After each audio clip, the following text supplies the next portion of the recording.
another Savior. Holy, holy, holy, holy, Adimebujuku, another Savior. Good evening, wonderful people, great Biafrans. Wherever you are on the face of this very planet, we welcome you to hopefully an exciting edition of our live presentation on this very day, this very Sunday, the 27th day of September in the year of our Most High Elohim 2020. The time now is precisely 3 minutes past the top of the hour, 3 minutes past 7 p.m. in the blessed land of Biafra. The same number of minutes past the top of the hour, regardless of where you are, where you're listening to us from. I welcome you and I say good morning, good afternoon, good evening, and good night to some of you. As I welcome you, please, it is my duty to encourage you to welcome other people as well, especially those of them who may not have participated in what we are doing, for them to be a part of this very gospel, this very message of hope and restoration. And as you're doing so, I hope you have joined us via IPOB Community Radio app, which all of you should and must have on your phones and your smart devices right now. Every internet-enabled device, especially the portable ones, should be able to offer you access to download IPOB Community Radio. It is very low data. It doesn't cost you very much. It is far more cheaper for you to even listen via IPOB Community Radio than to do so on Facebook. It is far more cheaper in terms of data. We are also live this evening on YouTube. We are live on our FM in Biafra land, Duduwa land in Lagos to be precise. We are in Abuja. We are in Kanu as well, and most of Biafra land. You can get us on 102.1. We are also on satellite. We are on Radio Biafra app, on TuneIn, and a whole host of other apps as well that you can get us on. As you well know, those workers of iniquity, Facebook, will do everything they can to suppress, to hide, to stop us from preaching this very gospel. As they have failed in the past, so are they going to fail today. And it is, in fact, it gives me a lot of pleasure to say that the pressure we are putting on the zoo is yielding immense results. And every glory belongs to Chukwu in heaven. My name is Nnamdi Kanu. I am the leader of the indigenous people of Biafra all over this very world, the largest mass movement on the face of the planet. And I am sure come the 1st of October, in conjunction with our Oduduwa brethren, we are going to let the world understand that the zoo has truly come to an end. I am the director of Radio Biafra and Biafra Television, and by the very special grace of the Most High Elohim, a servant of the wonderful people of Biafra. I welcome each and every one of you, but we must pray before, because what we have for you is immense this evening. So we are going to pray to seek the grace, the face, the authority from heaven, under which we preach this very gospel every blessed day of our lives. Because though I may not be on air propagating this very gospel of redemption, millions upon millions of people are doing so right across the face of this very planet Earth. And they are the true warriors and the true soldiers. We must pray. I'm going to pray the Lord's Prayer. I don't know why I love praying it these days, because it reminds us of the preeminence, the supremacy, and the omnipotence of one true creator of the heavens and the earth, and to whom every glory and every adoration belongs to. Because Yeshua, Jesus Christ, to some of you, was asked to teach the disciples how to pray. And he said, "Our Father who art in heaven," in recognition of the supremacy and irreducibility of Elohim, Adonai, El Shaddai, Chukwukikabia Maprumi Hanina. Hallowed be thy name, because there is no other name more than that. We come before thee, we present this family before thee,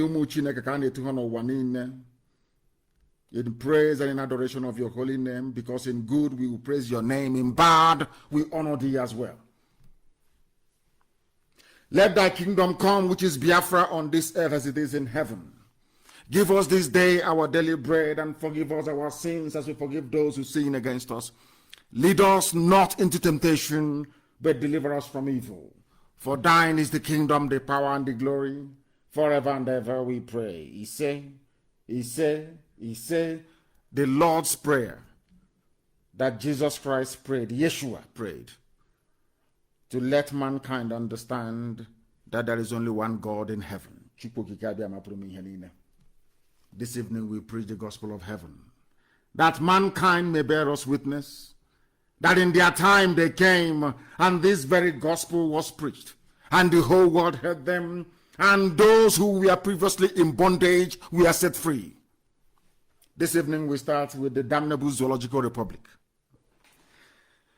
The funniest thing about this zoo is that people are foolish, but they don't know how foolish they are. This evening we are going to peel away the veil of ignorance and of stupidity to allow them to be able to reason properly like human beings. If you all can recall, in 2015, the man that Jonathan, should I say, ill-advisedly appointed to lead INEC, his name is Atahiru Jega. He's a Fulani Janjaweed. He installed the dead Buhari, whose spirit is wandering aimlessly in the desert of Arabia, because that's where he was buried and that is where he is.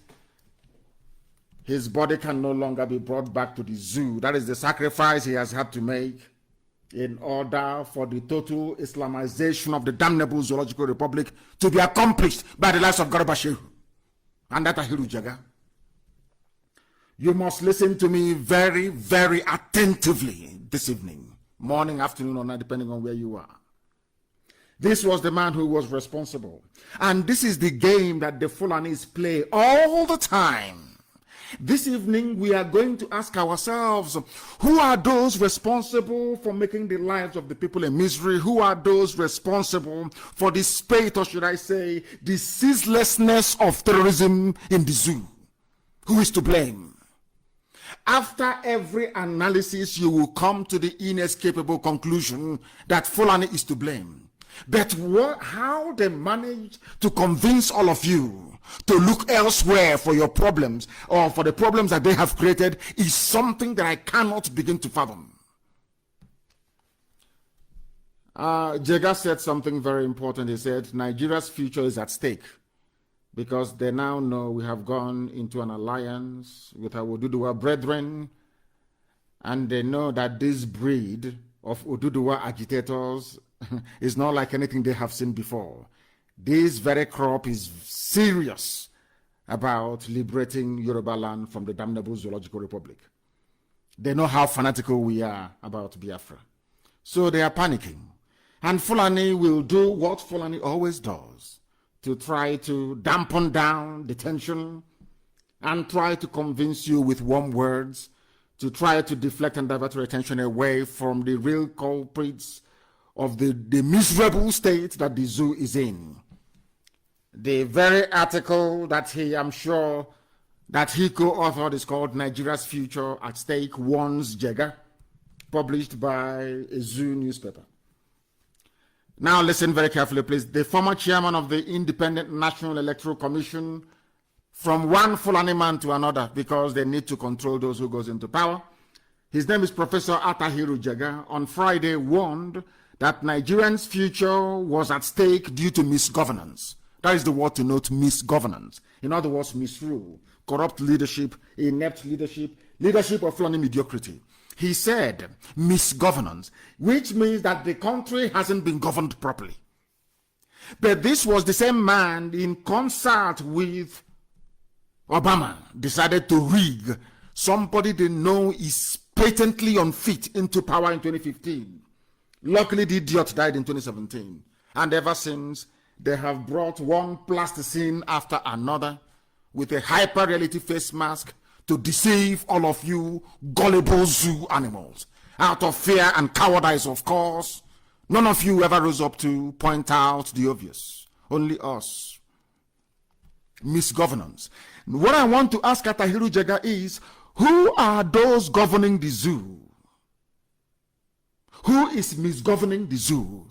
The same Fulani that they put into. He himself is a Fulani man. If you read this thing, you think he is blameless. He's got nothing to do with it. This was the man in cahoot with Obama and the rest of them decided to rig somebody they know is hopeless into power in 2015.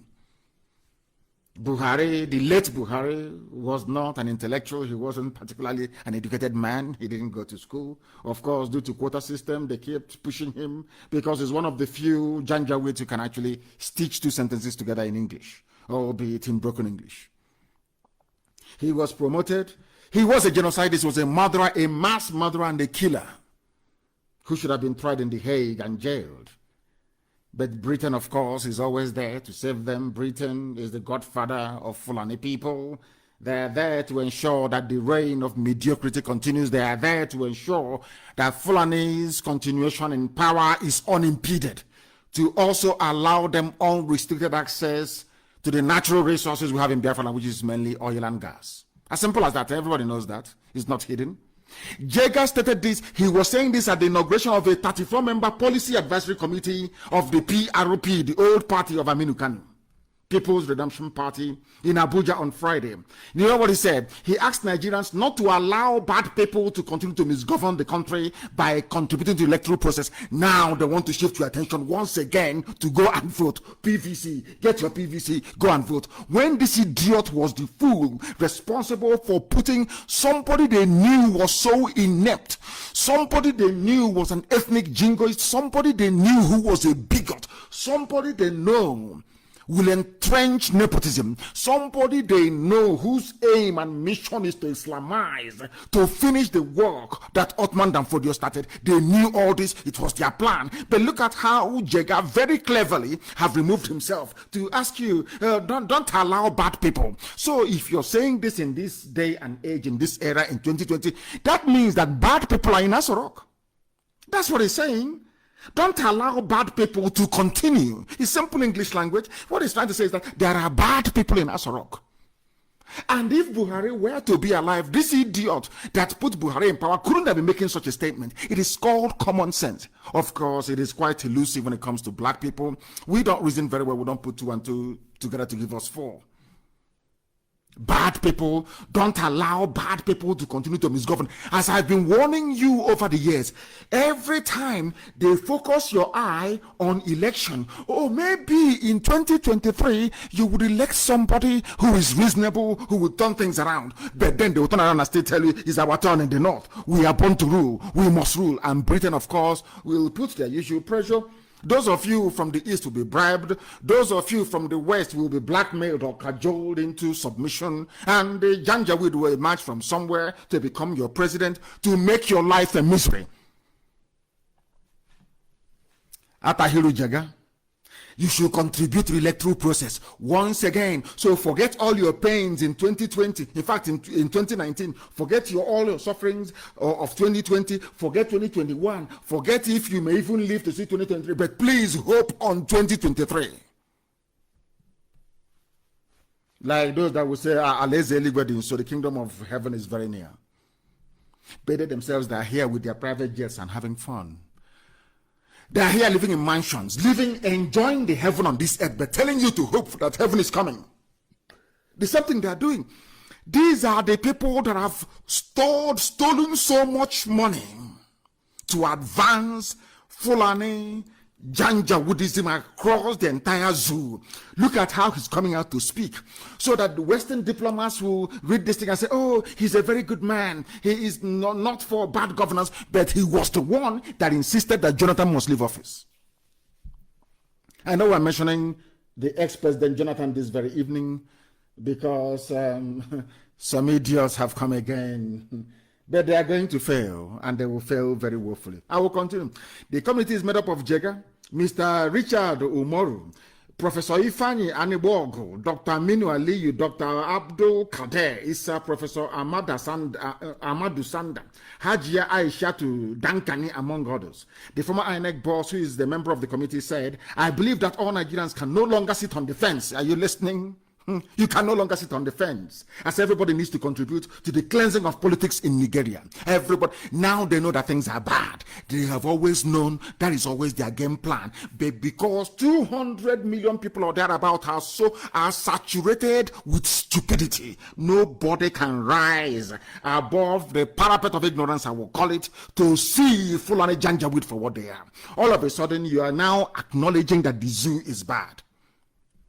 The zoo is bad, of course, because for the very first time, there is meaningful alliance between the East and the West, so they are now panicking and they are worried. They have gone to the usual suspects, though, that they give money to massage your foolishness. They give them money in Ohanes and all those places, all those so-called elites. No electricity, no good roads, no hospitals, nothing. People are dying. The Fulani Janjaweed are everywhere, slaughtering and killing people. All you do is you answer elite, the political class, political elite. Elitism, my food. They have given them a call and they've said, we know nothing about any alliance. But how come that they have now joined hands together? Now Fulani have realized that things are bad. Oh, let's start doing something. Let us focus their mind and their attention on 2023. Let us use the electoral process. They know that electioneering cannot change anything in the zoo. They know that, they understand that. That was the system that they built. That was the system that Britain helped them to build. They entrenched Fulani Janjaweedism. The reason why we preach the way we do is for people to be able to reason, to have the gumption, to have the capacity to see where these criminals are coming from. All of a sudden, all of you must contribute to cleanse politics in Nigeria. But all these years, in 2019, you didn't say the same thing. Because you knew that Jubril was going, wearing Buhari's face as a mask. You know that very well, silicon mask. You know that very well. You did not say this thing in 2019 before the elections. No, as you people did against Jonathan, you never said anything in 2019. It's now, having rigged a complete, a nobody into office, because nobody exists as a president. It is somebody wearing a face mask, claiming he's Buhari. All of a sudden, you have now come out. You have now realized that things are bad. You see how clever they fall under the thing. Anyway, they can deceive some of you. They cannot deceive IPOB, and hopefully in time to come, you'll do the agitators as well. You cannot defeat people who are more intelligent than you are. They're directing your attention towards politics once again. He went on to say, there should be no fence sitters. Nobody should sit on the fence. Our future is at stake. All of a sudden, Fulani is saying our future is at stake. They are saying it because the continuation of one Nigeria is what they want. The continuation of one Nigeria will make them even give more money to Dangote. Dangote will now own every industry, will own every critical, vital sector of the economy. Fulani will be everywhere. There will be Ruga. That's why they want you to continue. Because before I came on air today, I was thinking, if you had told Azikiwe in those days, Zik of Africa, that this Nigeria he's fighting for will result in his people being killed, will result in a Ebonyi state almost becoming a caliphate. Ebonyi state is almost a caliphate, if not for IPOB. He wouldn't believe it. If you tell the same Azikiwe that the same useless country you're fighting for, they will come back to gerrymander the boundaries in your own homeland, that people who were previously Igbo will now rise up and say we are no longer Igbo, because they have been brainwashed and made useless by Fulani Janjaweedism, he won't believe it. He was fighting for one Nigeria, but in the process he was losing the soul of his nation, and that's what happened to us today. Now that is what they're doing. They always focus you on one Nigeria. Let us build Nigeria. They know Nigeria is not viable. They know that Nigeria is more or less a company, is a British company with a flag and an anthem. That's all that is to it, and a defined boundary.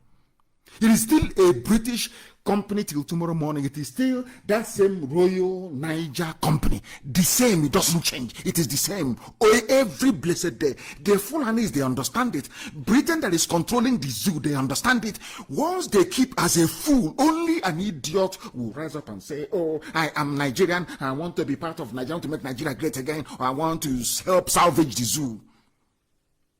You cannot. Any effort you're making, any particular endeavor you make towards sustaining one Nigeria means that you are finished. Means that you're finished. Somebody saying somewhere, which radio is off? They say it's off. Not yet working is off. Is work. I don't know what I'm talking about. I know our radios are working. Please, I don't need any stupid distraction today. Are you following me?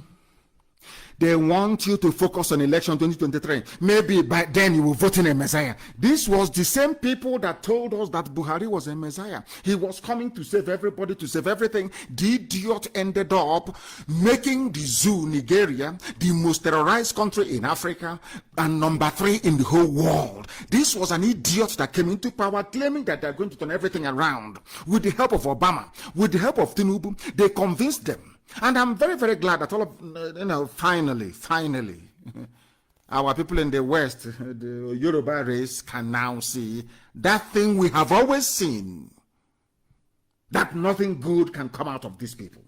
Nobody should sit on the fence. You must get into politics. You must get involved. You must be part of what we are doing. What is that nonsense that you're doing? Are you going to give us electricity? No, let us assume for 1 second that the zoo should stand. Who is going to build roads? Is it that one that they build one column, they pour concrete into on top of rod, and they say they have built a bridge? Is this the pace of development that you need or you require to absorb all those who are graduating from universities? Or have all of you, all of a sudden, accepted that you will go to school, get a degree, but you will never work in your life, or you never practice that very discipline that you studied in school? I don't want idiots to listen to me tonight. I want people who are reasonable, people that have got some semblance of gumption, people who can actually sit down and analyze things. Mediocrity upon mediocrity, that is what you're saddled with. And this man talking is Fulani. This man talking is the same idiot responsible for fostering the same bad people on all of you. He is referring to Gareba. I don't know who is the leader of the cabal. I think they are afraid to announce the death of Maman Daura. So I don't know who the leader of the cabal is, because I can curse you and you will die. That is as simple as that. I don't know who. I think maybe it's El Rufai. I'm not too sure. Or maybe they are fronting Garba Shehu. Nobody's quite sure as to who is now controlling the cabal, because there is no president, there is no vice, there is no chief of army staff. That is taken. That is a fact. It is gospel. He is now referring to them as bad people. I want all of you that still, this was the man that INEC used to rig the late Buhari into power. This was the man that was conniving with Cameron, conniving with Obama to make sure that an Islamist ascends into the throne of governance in the zoo in Asorok. The late dead Buhari, who is now lying in a shallow grave in Saudi Arabia, which nobody can dispute. No sensible human being can dispute. They have not given birth to you. This is the man now that the same fool and the same people that tricked you into the mess you're in, the same man that gave you high petrol price, kerosene, everything, making your life a misery, is now coming to you and telling you, let's get rid of bad people. Whereas his own account in Dubai is overflowing with hard currency. And he's there, and you fools will listen as usual. But I thank heavens that people are now beginning to wake up. They can now wake up and smell the coffee. People are now realizing what we realized, or what we accepted or acknowledged very many years ago. That is the way they operate. He will not accept that they made a mess of everything. That is how the zoo operates. The nepotism, as I tweeted a few days ago, the nepotism by this present Fulani cabal, of which Atahiru Jega was those that instituted it in the first place. The Islamic terrorism sweeping through the zoo, Nigeria, they are all part of the plot to Islamize the zoo. It is their trickery, their takia. You know, they come and they trick you, they lie to you, they deceive you. Some of you fell for it. Those that call themselves Niger Delta, they fell for it. All the idiots have been falling for it. All their divide and rule. Middle Belt is suffering. Because as I'm on air this evening, I can tell you, those who are from Plateau State, those of Birom origin, go and ask them in Birom. Go and ask them because sometimes some of you don't know what people are suffering in the so-called North and even Middle Belt. You have no idea. In Birom, for instance, they have been telling them one Nigeria, their leaders, oh, Biafra is the problem, and Igbo man is the problem, oh, one Nigeria, one Nigeria, one Nigeria. And now today in Birom, in Plateau State, I am stating a fact. There is no Birom man or woman who is a local government chairman. They are all Fulani. This is something that I want people to understand. The more you agitate for one Nigeria, the more you campaign to keep Nigeria one, the more you are placing your ethnic group at risk of extinction. If you go to Birom, go to all the local government areas in Plateau State occupied by Birom people. If you go there now, you will see it for yourself with your two naked eyes. Fulani have taken over. Even ordinary local government chairman, they cannot even get. Are you listening very carefully? I want people to understand the damage you stand to do to your people in time to come. Maybe by that time you'll be dead. Right now, Azikiwe is dead, Awolowo is dead, all the people that fought for one Nigeria is dead. They never knew that by fighting for one Nigeria that they are inadvertently advancing the Fulani conquest of their own people. Understand this very clearly. Now, these same people, it is not by accident that Nigeria's security forces are led by extremist Fulani Islamists in uniform. All of them. Be it police commissioner, be it in the army, they planned this many years ago to occupy every sensitive position and to use that position to advance Fulani terrorism, be it through Miyetti Allah, be it through ISIS in West Africa, be it through Boko Haram or Fulani bandits. Who are funding these people? Are you telling me that somebody from Mali who is a terrorist can carry AK-47 all the way from Mali and travel all the way to Agatu to kill people and no roadblock, nothing, nobody stopped him? Is that what you're telling me? Because I want people to engage their thinking faculties. I want people to be able to reason. Our job here is to enlighten. It is to educate that people may be able to reason. That's all we are doing.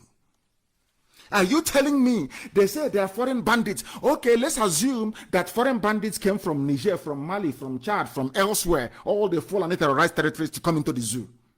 Now, when they got into Nigeria, who now gave them the guns they are using to kill people? These are simple questions I expect the so-called intellectuals to be asking. I expect those who claim that they lead to be asking. It's a very simple question. You claim that these people, they are foreigners. The weapons they are using, did they bring it with them as they were coming? Or did they get it when they got into Nigeria? It's a very simple question. But people don't ask these questions. And I have tried to educate and to school black people to understand the reason why you have a law court. To understand the reason why somebody can sit in judgment, or let's say a jury, a panel of jury. And two people were fighting, for instance. And police was called in the process. The police took two of them to the station and charged them and referred the matter to court. Nobody was there to witness what happened. In the court, you will be called upon as an accused to state your case, you state. And after that, the judge will ask the other side, please, do you have any questions? It's called cross-examination. Because through cross-examination, you find out who is lying and who is telling the truth. That is why you ask questions. But in all the years, should I say in all the years of colonialism and what I call damaging European influence in Africa, we have forgotten that there is a very simple way to find out who is lying and who is telling the truth. Even Solomon used it in the Bible by asking questions. That is how you know who is lying and who is telling the truth. And what are those questions that you ask of the zoo? If it wasn't your intention to Islamize everybody in the zoo, Nigeria, why is it that every sensitive security position is occupied by a Fulani person? Simple question. If you claim that you want to advance the country, you want to make things better, how come the head of every sensitive parastatal is a Fulani person? If you claim you want to provide employment, and people don't know what employment means, they have no idea. They think it's the job of the government. Of course it's not. The government's job is to create an enabling environment to allow entrepreneurship, to allow people with ideas to create jobs and opportunities for the population. That's what it means. How come, if your motives were not sinister, how come you shut down four refineries that could employ thousands upon thousands of people? NNPC owns them, run by Fulani. NNPC run by Fulani. You have not refined not 1 gallon of fuel, but you gave the license to your brother, a fellow Fulani Dangote, to build a refinery. Whereas shutting down, I don't know if people are, I can't, when I say this thing, they say you insult black people. If people reason this way, why should they not be insulted? I am referring to Facebook. I want to ask Facebook, when people behave this foolishly, don't I have the right to insult them? You have 4 refineries, four, built by not even Fulani governments, built by people that saw the future or that wanted to build a nation. Babangida was instrumental. Babangida's economic plan was the best. I'm just telling you the truth. Babangida, in the post-war era, since 1970, the only person who has come close to enacting, or should I say, to formulating a viable economic policy is only Babangida. Go and look at the industries he built. It's there, it speaks for itself. Now tell me why they will close down Kaduna Refinery, Iguacha Refinery, Une Refinery, Warri Refinery. These are refineries. Think of how many graduates could have been employed. Think of the spin-off industries. There is something called economies of scale in economics. Think of how people could have benefited, the people in the area, even those selling mama puts. All these things I'm telling you is not rocket science, it's common sense.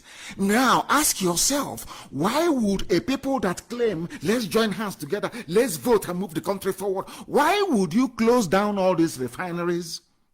Give the license to your brother to have a monopoly over the supply of petrol to 200 million people, making him even richer than he already is. And then you turn around and tell me, let's build. Let us build the country. Build what? Build what are you building? What are you building? Build what? I'm asking you. With bare hands? You are in a country. You are telling me that you are in a. You are telling me you are from Biafra land, the east, that they call south and southeast. You claim you are from there. Your own son is the transport minister, Amechi. He has not built a railway in his land, but he's building a railway to Niger Republic. And you're okay with it. Somehow you're normal. You get up in the morning and you go to work or you go to church. Everything is okay. And you're telling me that you're well. You're telling me that your senses are intact? Of course it's not. You see, that's what makes you black. Because you do not reason. The difference between black people and white people is that white people reason. They submit everything to the altar of reason. Black people do not reason. The animals in the zoo in Nigeria, they don't reason. Those that you call politicians, they do not reason. They can't think very well. That is why I am impressed with this Odua group that wrote to the Sultan. I'm going to analyze this letter this very evening. This tells you all you need to know about the damnable zoological republic. It has been captured in this very letter. And I asked myself, if the information contained in this letter has been in the public domain, in the open, for decades, why would anybody be antagonistic towards IPOB? Why would anybody be against self-determination agitation by people that want to be free? That is something that I cannot get my head around.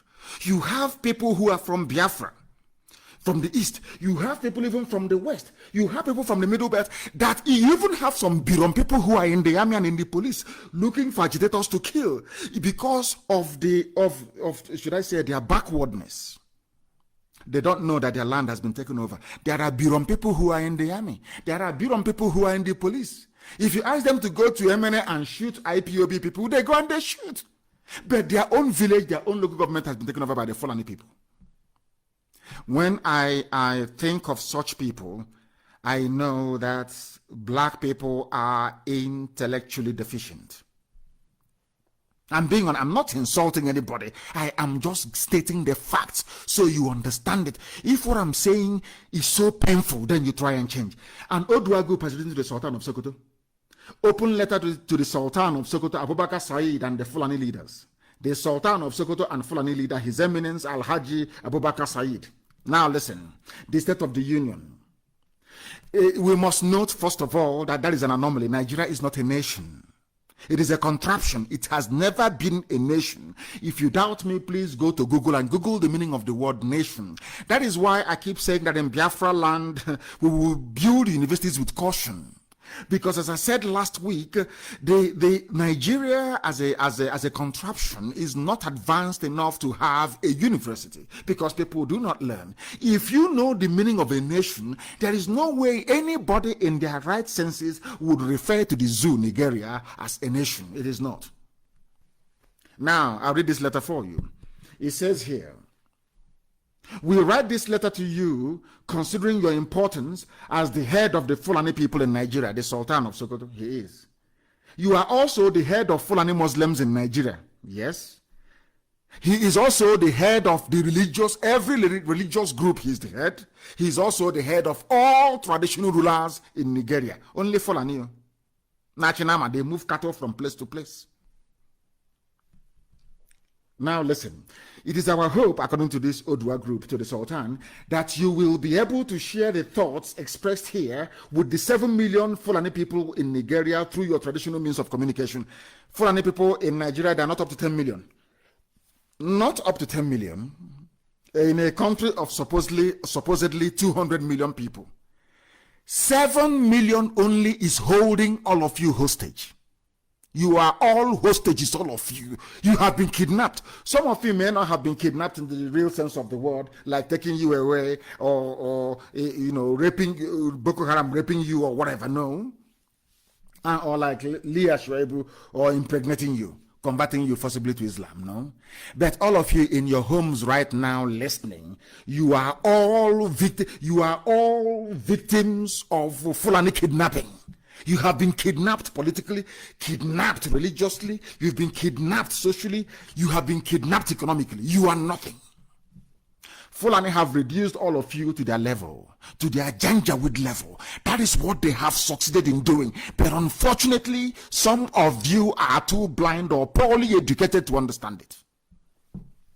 I'll read the letter from Odua Group. Very, very interesting. I love it. Listen attentively, please. I beg of you. We write to honor you with this letter, given the floundering opportunities for a dialogue on the future of Nigeria, which has eluded the various ethnic groups in Nigeria and which may not enhance itself too soon. Given the drumbeats of armed violence and extremism perpetrated largely by your people, this Oduduwa group is now telling the Sultan all the armed conflict, all the violence in Nigeria is being caused by Fulani people. And the fleeting prospects of a national dialogue, and to have a national dialogue, they said, no, we will kill you, we will kidnap you, we will vulgarize you, we will take over your waterways. We are Fulani, we do all we can. After all, Britain is backing us, we can do anything we like. 7 million, messing up the lives of 193 million people. Now, tell me why those 193 million people are not fools. Are Fulani people more intelligent than you are?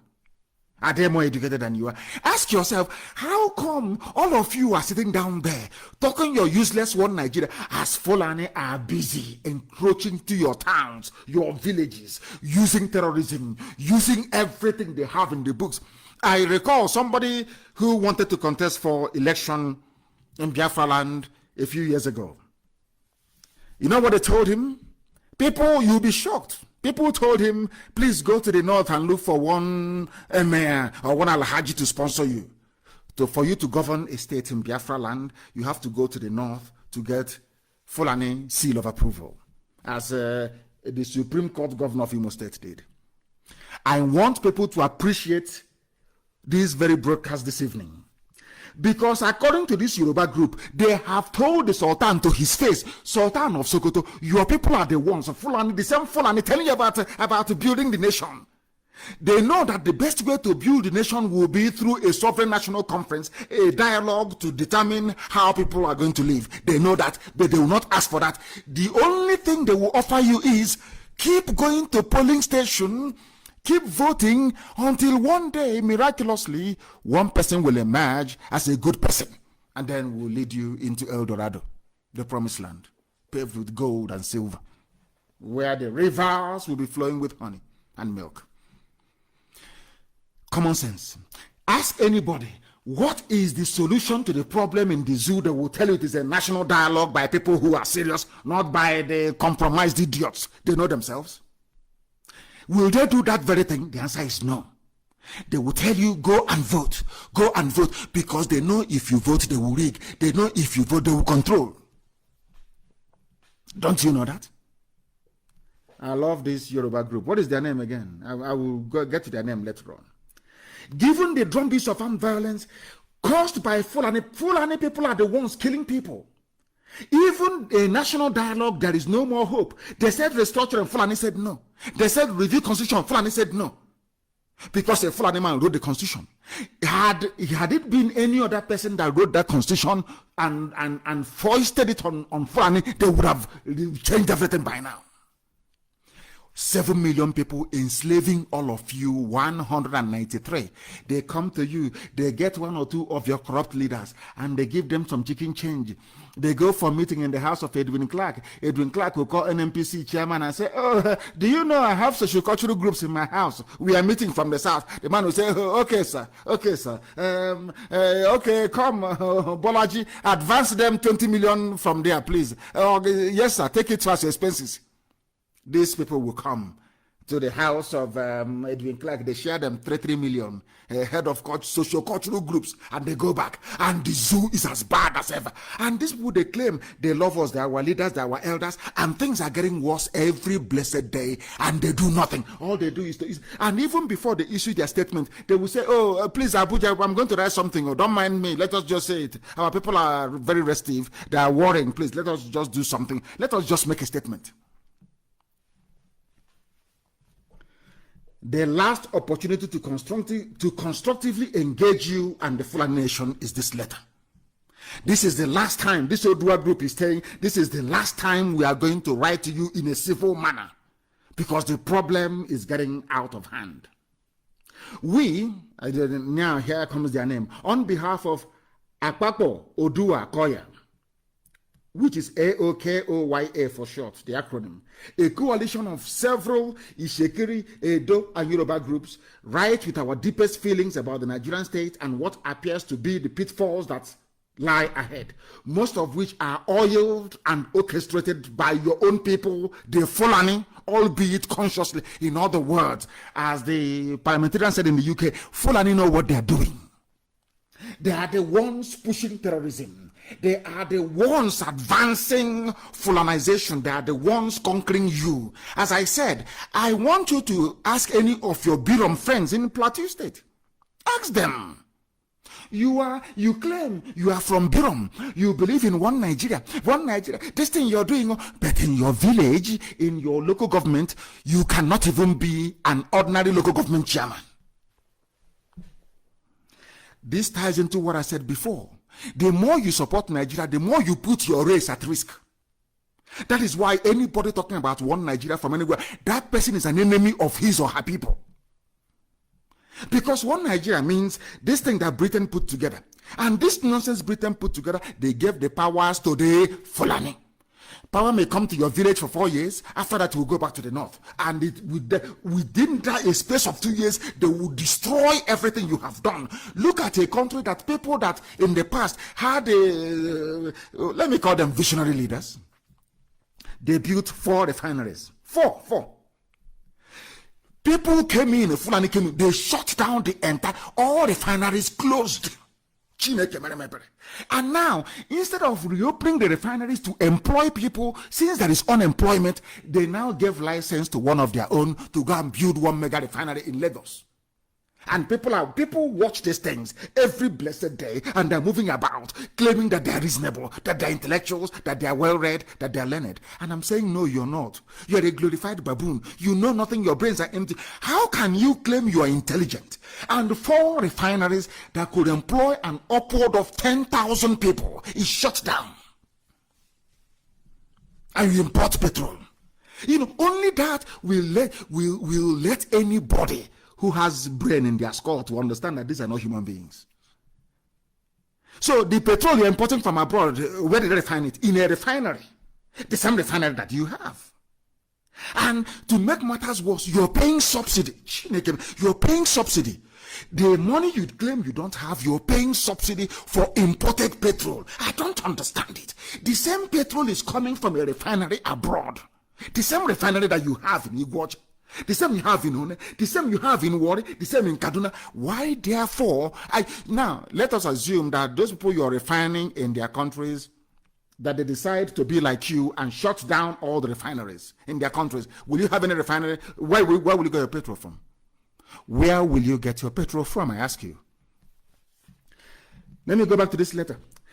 In the past, there was no history of Fulani in today's territory until 1804. There was no Fulani in Nigeria. No, I won't call it now. I'll call it Hausa territory. They only came in 1804. This was 800 years after the Yoruba kingdoms had been established, about 600 years after the Hausa monarchies, the Ejo, the Tiv, the Gala, the Jukun kingdoms had flourished. The Igbo nation had existed for centuries before. We have existed for thousands of years, not centuries. Thousands of years. We are the oldest people on the face of this earth. Thousands of years. I said thousands upon thousands of years. If you go to the pyramid we built in Usude, that tells you all you need to know. We built pyramids. Before even the first vulture that heralded the coming of the Fulani landed on the Futajalon mountains, before the first vulture that brought Fulani forth, before Udele, before the first vulture was hatched from its egg, we've been existing as a people. Ndibo, ancient people. And I thank these people for reminding everybody of that. We recall that your forefathers came to power through brutal and bloody conquest of indigenous peoples in many parts of northern Nigeria under the guise of Islam. That's how they come. We are fighting corruption. We are fighting for Allah, for Islam, and they conquered all of you, all the way to Nupe, all the way to Kwara State. Are you following? Because in life, anybody who went to a proper school will tell you, one of the first things you learn as an undergraduate, even when you do an elective course, is this. They will tell you that history has a knack of repeating itself. History has a habit of repeating itself. That is why we must be vigilant. The Fulanis have done this in the past and they've succeeded. They conquered the Hausa, and the Hausa foolishly helped them to conquer the Bagi. The Bagi foolishly helped them to conquer the Nupe, and everywhere is the Fulani conquest all the way to Jukun people. And all of you are there. You never learned anything from history.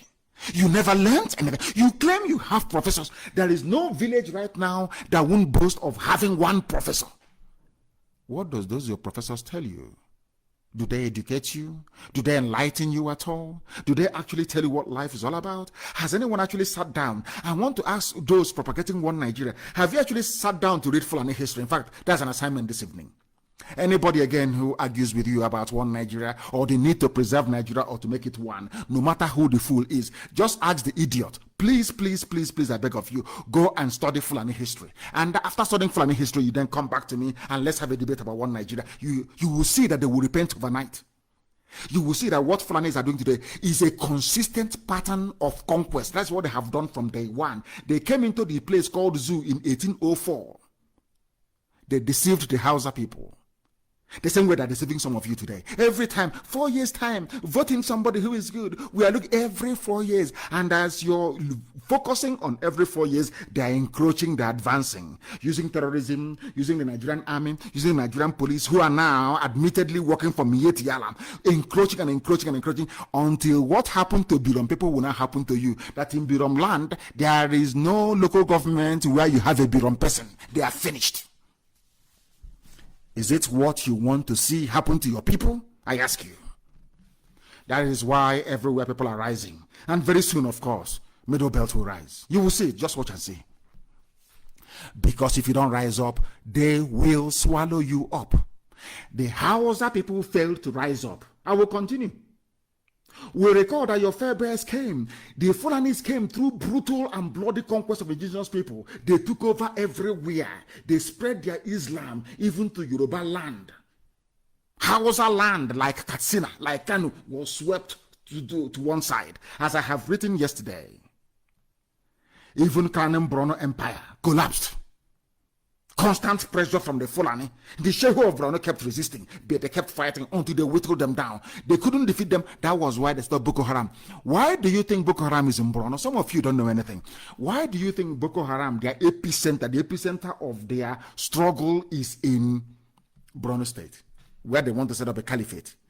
Because they tried and tried and tried for centuries. Brono said no. We are not going to follow the Fulani pattern. But Fulani still succeeded in penetrating and having their emirs. But of course, you still have the Shehu of Brono. Do you know that? Do you know that is why they went there? Do you know that the Fulanis conquered everybody in the north and went to Brono? Brono said no. They will be sleeping at night and the Shehu of Brono and his armies will go and kill all of them.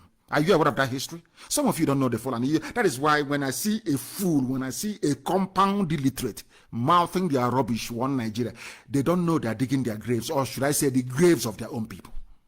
Because one day they will come and they will take your land over. And I thank this Yoruba group for pointing this very issue out. So your sojourn, they are now telling the Sultan, so Sultan, your visit to Nigeria in 1804 of your people have been very, very successful. You people are very lucky. Even when Britain came, they took you, they adopted you as their favorite slave and gave you all the powers that you needed.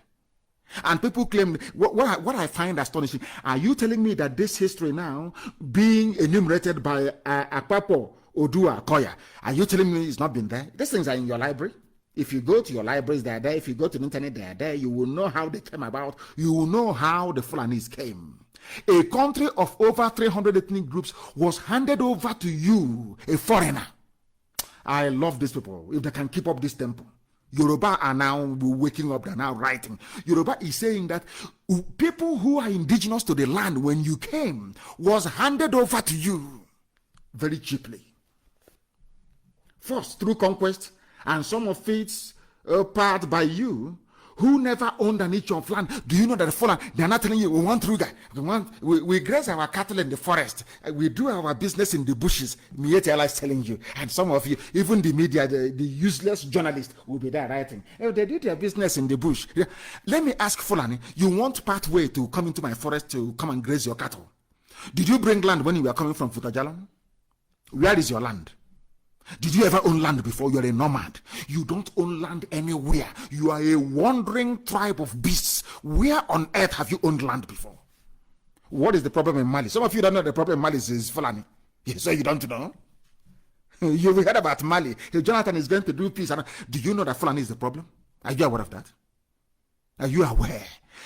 The thing is that they will never stay in one place. They always want other people's properties. I don't understand the reason why. And they never work for it.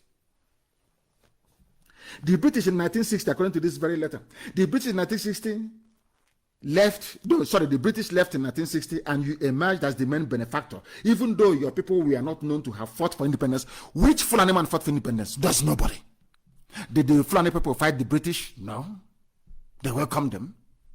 But they emerged as the highest benefactors, or should I say the main one. You were wise enough to plant your people in security. They were very clever. Britain told them that the power lay in the gun. Whoever controls the gun, whoever pulls the trigger controls power. So they made sure that their children were in the army. Courtesy of Britain. That was British advice. And they took it. And they went into the army. Very sad indeed. Very, very sad indeed. Now, what they have done is this letter said it is a reflection of your preference for force. They want to use force, police force, even police. Now, listen to this very carefully. That is why I keep saying, I don't know how else to speak to nigger animals and they will understand. Where did you get your independence from? From who? From Britain. which means that everything you had upon independence was a mirror image of British life. Is that correct? British laws, British schooling, education system, British healthcare system, everything was British. Is that correct? In Britain, do you have police force in Britain? Is there any IG of police for the whole of England? People don't understand this very fact. Even in the United Kingdom, there is no centralized police system.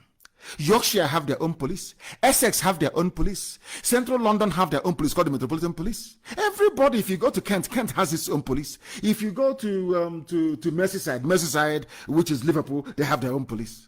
If you go to everywhere, even in Scotland, the constabulary, they are all independent. Do you know why the police is independent and localized? So there will be nobody can get into power and want to overrun everybody by force of arms. Now you copied Britain. Why did you put the word force in your police? In Britain, does the police carry guns in Britain? They don't carry guns in Britain. I'm asking you, is there lawlessness in Britain? Are people going about blowing people up and killing people? Is there any accidental discharge? Because black people don't reason. Britain, their police is ordinary, it's called a constabulary. Your own is Nigeria Police Force. Force. A police that is supposed to be serving the people is a force. If you do, I will shoot you by force and you will die. That's why you have an idiot in Enugu State. They claim they are planning to arrest IPOB officers. Go and arrest now. Let's see. Go now. Go and arrest. What happened before will happen again. I remember a joke that somebody told me in a bus once. I was traveling from Iguacha with my wife to Lagos. We were going by road. And the man came on the bus and started giving us a joke. And the man was saying, there was a man that stopped a vehicle that was traveling and said, if I'm looking for my wallet, if I don't find this my wallet, what happened in 1972 will happen again. And people kept wondering and saying, oh my God, what was this thing that this man did in 1972? Well, the people started begging, if you know you're holding his wallet, make sure you give it to him. Oh. And the driver was worried, everybody. And after a while, after about 3 or 4 hours, after this delay, everybody was panicking. This man is going to do something. They asked the man, what did you actually do in 1972 when your wallet went missing? The man said, I did nothing. I just went home. They nearly beat him to death. Yeah, where we come from. Under the false artificial creation called the zoo, your people, Yorubas are talking to the Sultan, your people produce no oil, yet you appropriate and decide how the resources should be expended. And let me tell you why the Fulanis have succeeded so far. It's because of the likes of Ohaneze and Pandev. You have this so-called sociocultural garbage. All these people that come out and they claim they represent your interest. All they do is that they represent their families. Because ask yourself this question. All of you have been in existence for very many years. What have you, let us look at Pandev for instance. Pandev, what have you achieved for Niger Delta? Jonathan was in power for 6 years. What was his accomplishment in Niger Delta? Nothing. Are our people drinking clean water? No. Has Ogoniland been cleaned? No. Is there employment? No.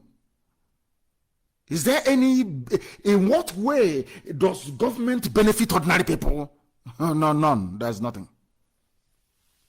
Now you understand that some of you, the thing about black people is that we don't want to confront the truth with hard facts.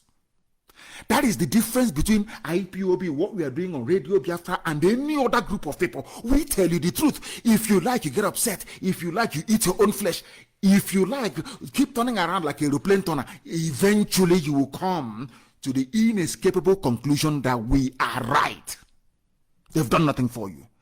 Who gave, now ask yourself this question, how was it possible that only 7 million can be messing all of you up? Police force, army, everything, they are there with their AK-47. Why? Are they more intelligent than us? The answer is no.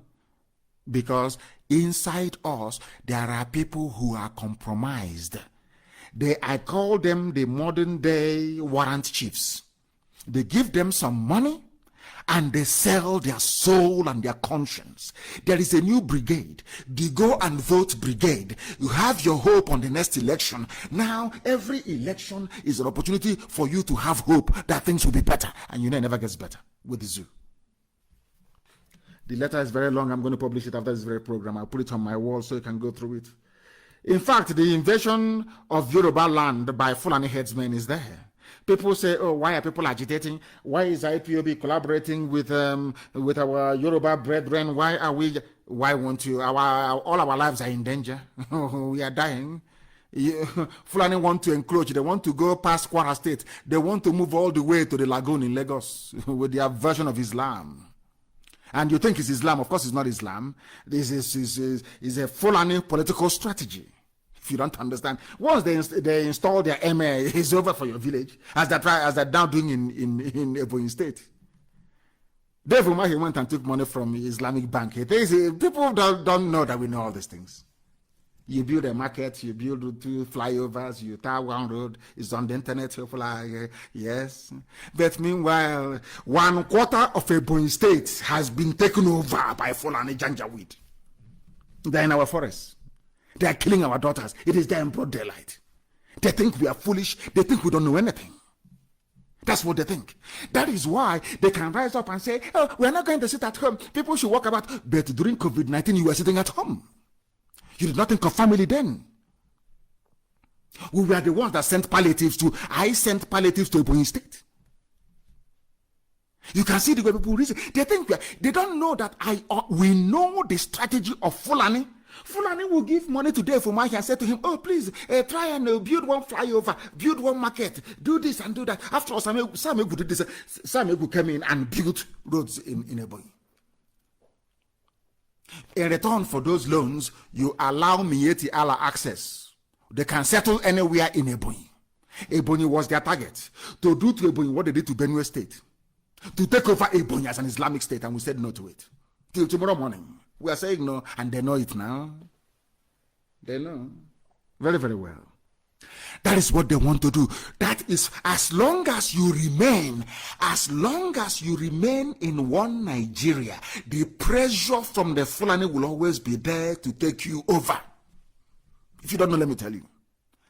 Zik never saw that, but Mazi Nnamdi Kanu did, and warned Zik who don't listen. You know, Fulefus, it's like something is blocking their ears. They don't listen. They don't reason very well. Like if you meet an Efulefu, all he wants to do or all she wants to do is to contest election. It's our turn to eat money, and you're telling me about freedom. They don't want to hear. All they want to do is to eat money. Look at how brave this Yoruba group is, writing to the Sultan, telling the Sultan all their sins, the sins of the Fulani. And you're there shouting about Nigeria. They want to spoil Nigeria for us.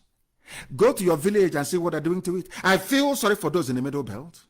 Now they have woken up, but it is a bit, they say better late than never. Then they must hurry up. Middle Belt must hurry up. Bagi must hurry up. Even Hausa must hurry up. You must save yourself.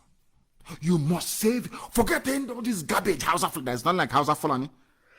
You must save yourself. Fulanis are killing people everywhere. This letter is very lengthy. Very lengthy. It was signed by Colonel Abimbola Showumi, retired. A colonel. He was I'm an elite. I served in the army. I don't want my name to be heard. His name is Colonel Abimbola Showumi, retired. Malam Salou Ahmed Akorede. People are coming out to speak. We started before them. Our own is, we have fought before. We can't fight again. You know how it is. You need to plan very well. Plan for how many years, I ask you? All they want to do is allow us to contest. Anybody who is contesting election becomes an enemy of freedom, because all they want to do is to contest and to get into power. Once they're into power, it's their turn to eat. For 8 years, you have to wait for 8 years. Another idiot comes up, it's my turn to contest. Do you see the chain? And it keeps going. And for some of you who don't understand that Middle Belt has been conquered, I'm going to play something for you, so you understand that they have been conquered. Unfortunately, I cannot post this for you now, but I'll do so immediately after this very program. You are going to listen to a clip of what is happening in the Middle Belt. These are the same Middle Belt people in the army. They are in the police. They are the ones saying, oh, go and kill IPOB, go and... But their villages are gone. And you know the funniest thing is that God is fighting for us. As you're coming and you're trying to kill us for your Fulani masters, your own villages are being taken over by the Fulani bandits. That is how foolish people are. That is why I have said, if you're from the Middle Belt and you're in the army, If you're from the West, Oduduwa, Yoruba land, and you're in the army or police, and you're from the East, you're in the army or in the police, that nonsense they're telling you, police commissioner, let us go and arrest IPAB, let's go and shoot every agitator and every protester. You are giving away your village to them for free. You're a fool. You are doing exactly the same thing that Hausa peasants did. That was why Fulani people killed all their Habe kings and replaced them with emirs. Isn't it very funny? Something that happened in 1804, when Gobert fell, Sokoto, present day Sokoto, is what people that claim they went to universities are doing today. The same thing Hausa peasants did in 1804 is what some graduates are doing today. The same thing, you are an Igbo man or Igbo woman or you're Biafran, wherever you are. They bring people fighting for your freedom to court. And you want to jail them. You want to adjourn the case. As a magistrate, you don't come to court. As a judge, you don't come to court. You want them to suffer. You want to demoralize us, to abandon our struggle. Your behavior is exactly the same behavior of a Hausa peasant 200 years ago that led to the fall of Gobert, and they renamed this Sokoto, the fall of Katsina. Today they have the emir of Katsina. Today they have the emir of Kanu. Are you listening? Are some of you listening? Some of you that claim you're in the army, you're in the police, you're saving one Nigeria. Do you know that fighting to save one Nigeria means you are giving up your village to Fulani to conquer? Are you aware of that?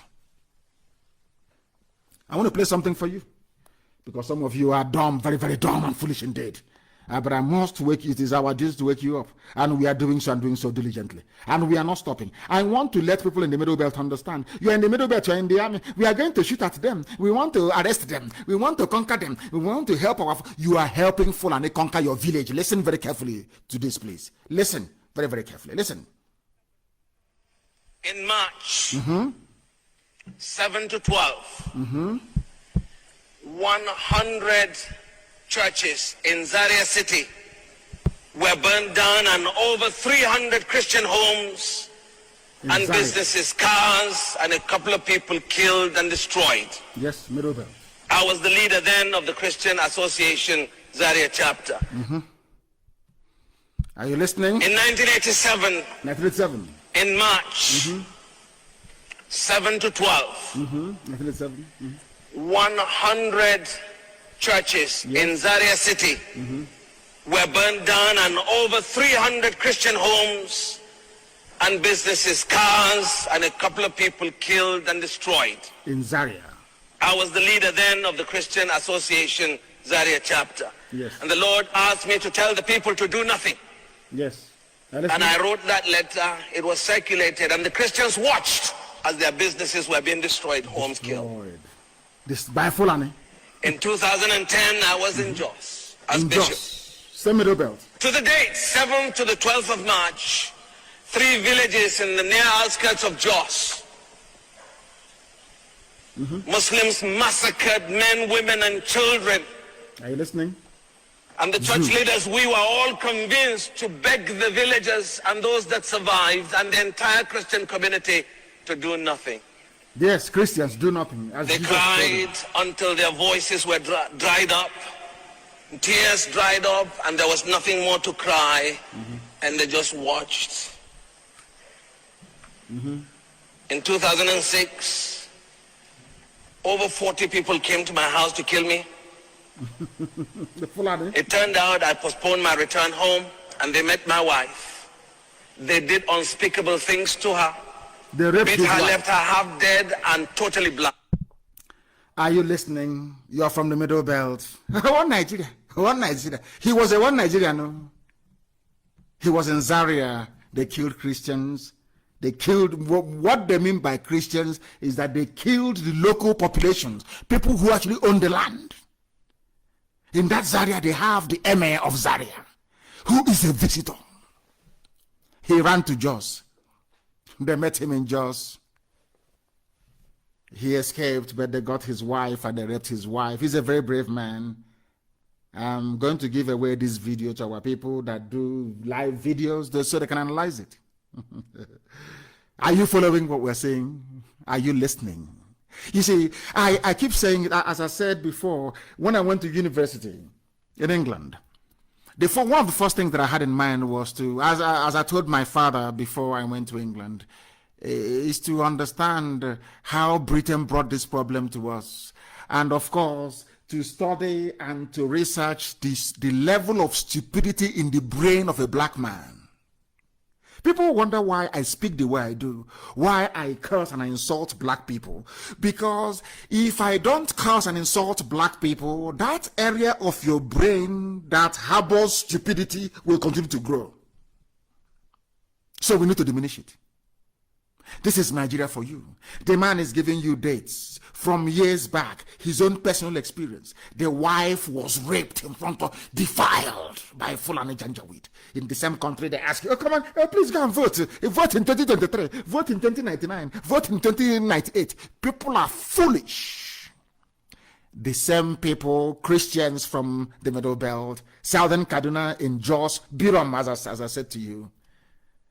You are in the army. You are in the police. You are helping Fulani to extend their rule to your village by doing what is wrong before God and before man. Let us listen to this very man, because it is absolutely astonishing. Astonishing what people go through in the zoo and they keep quiet. But I'm very glad that the Yorubas have risen. And this very crop, I'm telling you, these people, they are now hardcore. Serious. They want Oduduwa freedom. All they care about now is Oduduwa freedom. And until Middle Belt rise up, they are finished. Let us listen. Till their voices were dried up. Listen. Tears dried up, and there was nothing more to cry. Yes. And they just watched. Yes. In 2006, over 40 people came to my house to kill me. It turned out I postponed my return home, yes, and they met my wife. Yes. They did unspeakable things to her. They did unspeakable things. Beat her, left her half dead and totally blind. They raped her to the point that she became blind. Have you ever seen a woman raped to the point where she became blind? This man is telling you not what happened to somebody else, what happened to the wife, what Fulani did to the wife. This same Fulani, some idiots, some fools, some, hey. I think it's about time when somebody says something about Nigeria, you put your fingers in idiots' eyes. They are foolish. This is what happens to you when you allow the Fulanis to come in. Your wife will be raped to the point that she will become blind. These are people that sleep with their cows. They sleep with cows, and they come and they rape your wife into blindness until your wife goes blind. Then you understand you're in a zoo, in a zoological republic, courtesy of Britain. And Britain cannot see any of these things. They see no evil and they hear no evil. And evil is happening, and you want men of good conscience to keep quiet. You want us to not to speak, not to talk, not to agitate for our freedom, to be quiet until Fulani will sweep us. Oh my God. God will punish all of you, all of you, Hanese and Pandef, all you idiots, all you fools, taking money from Fulani, taking money and making our lives a misery. Useless people. Listen. Through the mercy of God, she recovered. 6 months later in the USA, she came back. Exactly 1 year later, they came back again. This time they met me at home. Over 30 people came, broke down the house. They had their time, broke down the back door, came in and took me out to kill me. Are you listening? They later on changed their minds and said they would kill me in my bedroom. I pleaded with them to pray, and they allowed me to pray. Yes. As I prostrated before the Lord, about 2 minutes later, my wife was holding my hands. 5 minutes later, my son came in and I said, "What are you doing here?" And he said, "Daddy, they've gone." What chased them away, what they saw, what they didn't see, only eternity will reveal. Are you listening? Now, friends, I'm not saying this to play down on those who have died. I've lost a classmate who was a pastor in Kaduna. He was roasted in his church. Roasted in his church in Kaduna. Colleagues, schoolmates, and brothers and sisters who've been slaughtered for the faith. Yes. Why I'm alive, I don't know. But one thing I know, until my time is up, And I know I will die someday, blood crash, air crash, car crash, whatever crash. Until that day, I have a gospel to proclaim. I have a gospel worth living for. And I have a gospel worth dying for. Amen. He has finished. He survived it. His friends did not. The wife suffered rape until she became blind. That is the Nigeria that some idiots are canvassing for to be continued. I don't understand it.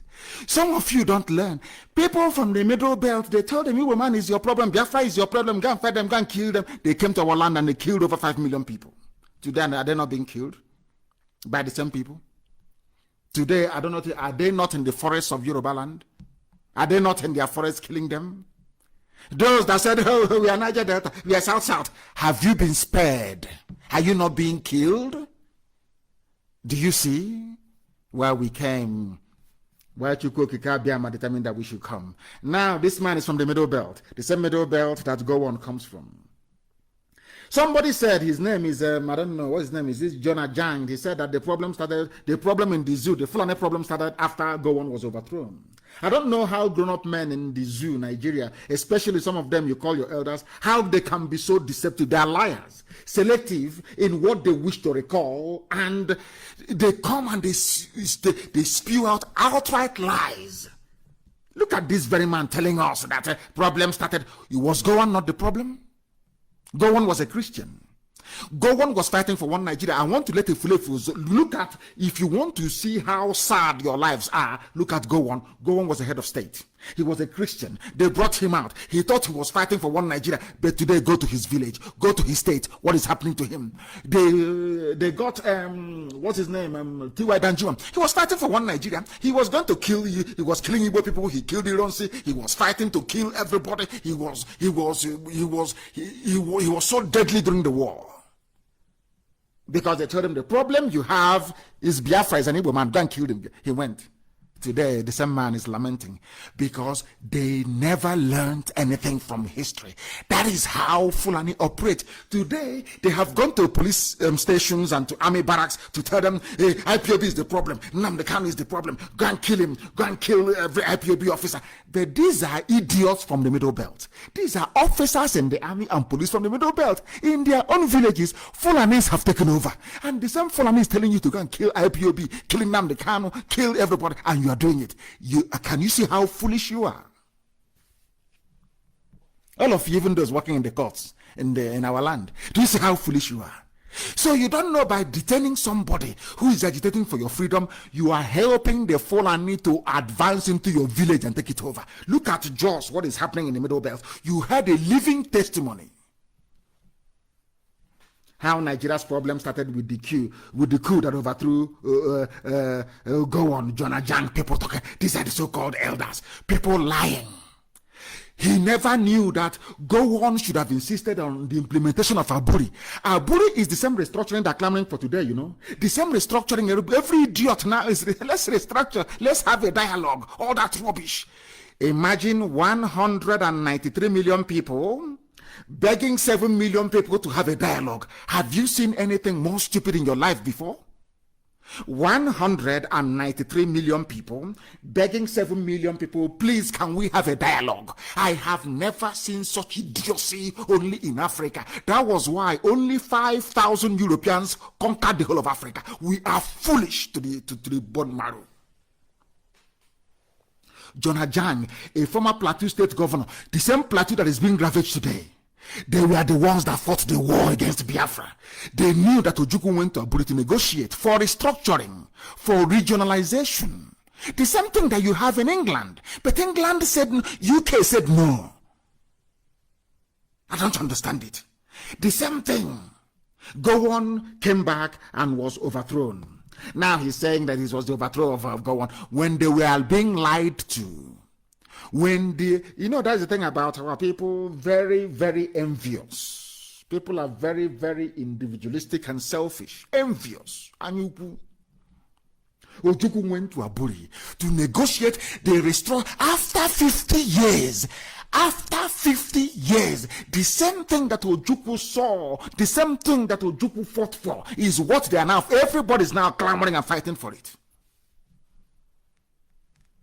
Now you understand, don't you? That we are always right. When we refuse to vote for Buhari, we are right. We knew him.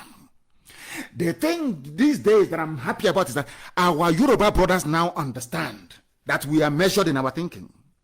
When we say no to something, that thing there is evil in it. Now they are going to use Tinubu to try to deceive them once again. They will bring out Tinubu. They'll be talking. But as I said, I trust this very set. It's not like the ones who have gone before. These are young, vibrant men and women. You know, Dudua movement, and they're not going back anymore. That's what I love. And they have hoisted their flag in Yaba. Did anybody shoot at them? Did the Lagos state governor come out as Umahi will foolishly do, idiots? No sit at home here. There should be no sit at people have. I am asking Umahi, have you seen, are you richer than Lagos state? Do you know that the Yoruba Oduduwa flag was flying in Yaba? Did Sanwo-Olu come out to say, oh, who are those? Arrest them. My friend is the commandant of Ojo Cantonment. Go and shoot them. If he's any stupid, hopeless Igbo governor, useless to the bone, you hopeless, go and shoot them. Because you're trying to please your Fulani master. So they can give you presidency. But they're not going anywhere. Let them come and campaign now for presidency. Let's see. That time they will know how angry we are. They think they are smart. Look, people are angry. In Ebonyi State, Fulani headsmen are slaughtering people. I want some people to Google it tonight and post it. Those listening on my page on Facebook, go and Google it and post the link. Dave Umahi opened his mouth and said, they are raping our mothers and killing them in Ebonyi State. It is there. It was carried by Punch newspaper. Go and look for it. We said, we are fed up of Fulani killing us in Ebonyi State. The same government came out and said, oh, there should be no sit at home. There is no problem here. Because he wants to contest for presidency. Because of your presidency, our mothers should be killed and raped in the farm. Because of the money you took from his Islamic bank to build 1 or 2 flyovers. You think because of that rubbish, we then sacrifice our lives. The same idiotic move made by Fulani peasants. And today, Gobe is named Sokoto. He's gone. You think you're smart? They know nothing. These people, they know nothing. These people are lying. You see that said, the said, we are elders. They are liars and deceivers. They are liars and deceivers. Somebody should go and ask, go on. Who is responsible for the mess now happening in the zoo? Is it not you? Go on. Nobody. You have journalists, seasoned journalists emeritus. And I'm asking them, why have you not been to go and ask go on? Why did you not honor Aburi Accord? Why don't you ask all of them agitating today for one national dialogue or the other, or for constitutional review? Ask them, what happened when Ojukwu went to Aburi? That you came and you are lying that Ojukwu seceded. Liars and deceivers. Liars, and now their shame has caught up with them. They no longer know how to hide their shame anymore. They are now looking for excuses. The same middle belt has been ravaged. Where people are being killed in southern Kaduna, they are being slaughtered. In the same southern Kaduna, they have their sons and their daughters in the army, fighting those who are fighting for their freedom. How foolish can black people be, I ask? The same thing goes for those who are working in the courts in Biafra land. You want to jail somebody who is fighting for you. The problem of Nigeria today is go on. Go on is the problem. He may say that the British forced him. Go on he was the head of, go on is the problem of Nigeria. That is why I said, I'm praying. I'm praying every day. And he knows that God is no longer listening to his prayers because he comes from Plateau State. In Benue Plateau is now the epicenter of Fulani banditry and terrorism as punishment, because if you touch the anointed of God, God will always pay you back. All the terrorism ravaging the north is as a result of what they did in our land. And if I say to them, the reason why all these Fulani terror groups are now killing the army and the police in the north is because of Operation Python Dance, they won't believe it. But that is the reason why. They will kill all of them, and they'll keep killing them. And today, Plateau, people of Birom today, there is no Birom man or woman who can claim to be a local government chairman. It's because of go on is the problem.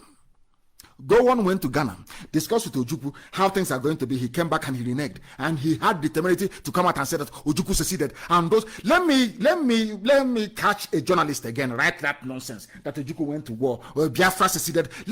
I'm just waiting to read from one idiot. Then I'll disgrace the fool. Idiots everywhere in the zoo. That's why I call them zoo animals. They claim they went to school. And I have said they should knock down, they should bulldoze every university in the zoo. It is useless. What they train are idiots. As you're coming out of the zoo as a graduate and you go and do that, you're useless NYSC, you become a very foolish idiot, an animal for the rest of your life, because you can no longer reason. 193 million people. Have you heard of such? Do the mathematics. 193 million people begging 7 million people to please help us make our lives more tolerable. In front of your eyes, before your two naked eyes, they shut down 4 refineries and gave their own person, another Fulani man, license to go and build a refinery. In your own eyes, every day you wake up and you talk about one Nigeria. Are you not foolish? Are you not hopeless? Are you not idiotic? Gowon was the man who sabotaged Aburi, and as such is the man responsible today for all the woes happening in this zoological republic that Britain created. The British imperialistic tendencies that scuttled the beautiful Aburi Accord is the reason why all of you are in a mess. Is the reason why you are dying in the Middle Belt. Is the reason why there are Fulanis camped in your villages right now. Is the reason for the rise of Mieti Allah. Gowon is the one responsible for it. And everybody fell hook, line, and sinker for the British BBC propaganda against Biafra and Ojukwu. All of you fell for it. The same way that they are carrying their propaganda against me and IPOB, but only this time that we are formidable. If you give us one, we give you 100. That is why they're afraid of us. Bring it on. I don't care who you are. If you like CNN, let them do any documentary about us, and they know who we are. Even Facebook has gone on to close our a community of 1.5 million people. It doesn't matter how they conspire. Now we have our own platform. Now, as I'm speaking, the whole world is listening to me. They can no longer stifle us. They can no longer cage us. They can no longer censor what we say or what we are thinking. Now the field is level. And they will get it. They will get it. People are now waking up to the reality that Fulani demonic plans for all of you ignorant fools shouting one Nigeria is very obvious. Once you shout one Nigeria, you are a complete bastard. You are an animal. I'm telling you the truth. Fulani is making use of your brain, and you cannot see it, and you claim you went to school. You claim you're educated, but of course you're not. People moving cattle from place to look at Mieti Allah. Ordinary Mieti Allah can go to Asorok. And they gave them 100 billion in front of all of you. All of you saw it. They didn't hide it. A terrorist group was given 100 million before all of you animals in the zoo. 193 million people begging 7 million people that came as visitors in your own land. Black people. I have told God in my next life I don't want to see blacks. I'm telling you, we are useless to the bottom line. We are useless. 193 million people begging 7 million people. Every day we are begging. They kill us in Southern Kaduna, we cry. They kill us in Zaria, we cry. They come to Agatu, they kill us, we cry. They go to the forest in Yoruba land, they kill Pafasharanti's daughter, we cry. Oh, that is all we do. That is all. And out of all of this nonsense, an idiot will come up and be talking about one Nigeria. It's even now, even a House of Reps member, oh God in heaven, put me out of this misery and this UG. Black people, they drive me mad. Black people, the way they reason, they drive me insane. Why did you create black people? How can you create people who cannot reason? I don't understand it. Water bill is a northern agenda to tighten the noose on the south. Listen, somebody who went into the House of Reps and took an oath to be loyal to Nigeria. A member of the House of Representatives representing Ughelli North and the South and Udu Federal Constituency in the House of Honorable Francis Waive has described the water resources bill, the Fulani water resources bill, as a northern agenda, which is, when they say northern, it means Fulani. Forget all that northern crap. After all, it is the same north that they are killing people in Kaduna. The same north that are killing Christians in Zaria. These are Hausa Christians. In the same north, in Birom, they are killing people in Plateau, killing TV people. killing everybody. They're telling you not an agenda. It is a Fulani agenda. It's a northern agenda to tighten the noose on the south. And you have somebody from the same south, you can see clearly the intentions of the Fulani to take over your lives. You can see them coming with their AK-47 and their bombs, and you're there shouting, waving your flag, one Nigeria. What as Udef Umar is doing, he thinks they'll give him presidency. He's a madman. Of course, he knows he cannot get it. Can you see it? Can he now? This is what they do. They convince you to be against yourselves. And I have asked go and ask, okay, Zibaz, all these murderers that you have answering governors, Obiano, these are people that killed their own fellow brothers and sisters fighting for their freedom. Let me ask you, have you not heard of Oduduwa freedom and agitation? Have you not heard about it? Did you not see the flag all over the place, Yoruba flag? Has anyone killed them or burnt the flags? Is only you idiots, only you fools, the fools. Every blessed day, Biafra this, IPOB did you this, IPOB did. Can you now understand it? And let me tell you, there's something people haven't noticed as well. Look at Sahara Reporters, look at all the Yoruba papers, Punch newspaper, all of them reporting Oduduwa agitation. Has any of them called them secessionists? No. But if it is an Igbo journalist now, once he writes, or Biafran journalist, and submits his Yoruba editor to him, come on, go and change that, put secessionists there. But now, their own people are agitating to be free. Nobody's calling them secessionists. I want our people to put on their thinking caps. I want them to become reasonable. I want the governors of the East to look at what their counterparts are doing in the West and learn from it. Have you seen it? Now, if any of them comes out now to contest for presidency, they can support the person. But you, after killing IPOB family members, conniving to bring Operation Python dance, then you want to come and campaign so we can vote for you to become president. When you were governor, you killed us. When you're president, you drop bomb from you tell Nigeria Air Force go and bomb our villages now. You think we are not sensible? Come and campaign. None of you. But of course, Biafra will come before that. None of you will smell that place. Your wickedness, all of you, all these idiots, we want to fight for Igbo president. You are in cloud cuckoo land. We are waiting for you to bring out your campaign vehicle on the streets of Biafra and Chilikapo. Then you know how angry we are. If you want to be president, join us and fight for Biafra. When Biafra comes, you contest to be the Biafran president. It will be the most prestigious office in Africa. Fools, you think we are foolish? Come and campaign now. 2019 was the last time we played that game. It's not going to happen again. An honorable member, a federal what is it called again? Is it Federal House of Reps or whatever they call the rubbish? He's telling you that the Fulanis are coming for you. Yet you are there in saying, I'm a Delta, I'm part of Niger Delta of Nigeria. You can see that they're coming for you. According, not me, not Nnamdi Kanu, not IPOB, not anything we're saying. The person you sent to the Federal House to represent you, he has been to Abuja, he has seen what is about to come and is warning you. And you're there in your tiny hut in the creek, drinking polluted water, shouting in Niger Delta of Nigeria. Stupidity is a disease, a very big disease.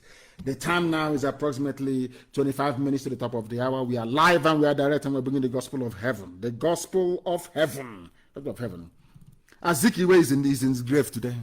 He never knew that one Nigeria would be like this. If they said to Azikiwe, there will be a time when a federal house member in Abuja or the capital, anywhere it is, he will be telling our people that they are coming to enslave us. He won't believe it. He won't believe it. But he was there, Zeke was doing Zeke of Africa, Zeke of Nigeria, one Nigeria, one Nigeria. But now, look, hear what a politician is telling you, that they are coming for you. They're bringing Ruga, bringing everything, arming Miyet Yala, using the police and the army to advance Fulani terrorism into your homes and villages. They have bribed Facebook. They have bribed everybody. They have bribed everybody bribable to suppress the truth. Because, of course, from Bill Gates' perspective, any death in Nigeria is a plus for the world because there are 200 million. So, in fact, I even believe they're the ones encouraging Fulani terrorism. So, to keep the numbers down. I'm being honest with you. Not minding the overwhelming evidence of Fulani domination and patent Islamization. Some Yoruba people have not learned from the experience of their loss of a Lorin to the Fulani. Some so-called Yoruba are against the Oduduwa Republic. I'm talking about those who are against the Oduduwa Republic. But one good thing is that no Yoruba governor has ever mobilized the Fulani army to kill their people. Unlike the idiots you have in Biafra. These are the ones going to contest for presidency now. After you killed us as a governor, imagine what you're going to do to us when you become a president. You will come and behead all of us now. You will send your Fulani. You will want to prove to Fulani that you're a good Nigerian. So that means, and they will tell you, why don't you go and set an example with your own people? You will send them to come and behead all of us. Igbo man, president of Nigeria. Mad people everywhere. Oduduwa Republic, October 1 rally divides Yoruba leaders. They are divided. And in this very division that they have, these people claim they are educated. Some of them claim that they went to school. There is one calling himself High Chief Lakan Balogun. I have not seen any Yoruba Oba who supports self-determination. How can they support it when they are afraid they will be arrested if they do? Or Olu Badon was the only one at that Ibadan conference, and he was represented by his High Chief. And Lekon Balogun only pleaded for unity and peace among Yoruba. He did not preach self-determination. The idiot saying this thing doesn't know that there are Yoruba people in Benin Republic, Yoruba people in Togo as well. He claims he loves Yoruba people, but he doesn't want to see all Yoruba people united under one banner, under one nation. I don't know if it is the myth. There must be something wrong with any idiot that calls himself a Nigerian. I'm very sorry, it is not the High Chief Lakan Balogun, please. Let me see the monkey saying this type of rubbish. In fact, he didn't even put his name down. He didn't put his name. One is saying that more harm will be done. He's a coward. He didn't even put his name down. We need to involve everybody. Are you going to involve the same Oba who said he's now an emir in Yoruba land that the Fulanis gave money? He said he's now an emir. Are you going to involve him as well? The likes of who posted them, the Supreme Court, people call him governor. I don't want anybody calling him governor anymore. He is the Supreme Court administrator. He is the Supreme Court Fulani appointed administrator of Imo State. I don't want anywhere on any IPOB, Radio Biafra platform, anybody referring to Hope Uzodinma. Don't put the word governor before. No, he is the Supreme Court Fulani appointed administrator of Imo State. It's a mouthful, I know, but that is the title of his job. Do you now understand? Do you now understand? I hope that you do. I hope that you do. They are divided, of course. And everywhere you go to, you have an Efulefu. An Efulefu. This one, it says his name is Senator Femi Okoromu. The agitation by Akintoye-led Yoruba World Congress for Autonomous Federation is not the consensus of the Yorubas as a whole. But this idiot is there. As they killed Parfashoranti's daughter, the idiot did nothing. Senator Femi Okoromu, whatever the fool's name is. He's there, and the Fulanis are in their forests. He's doing nothing. His concern is that little money that the Fulani have promised him coming from Abuja. That's his concern, a black man. That's all. Once they are okay with their families, everybody else can go to hell. They don't care. That is how they reason. That is who they are. That is how they behave. But now they can see everywhere you go to, you have your own fair share. Somebody should remind that fool that middle belt people were saying the same thing before.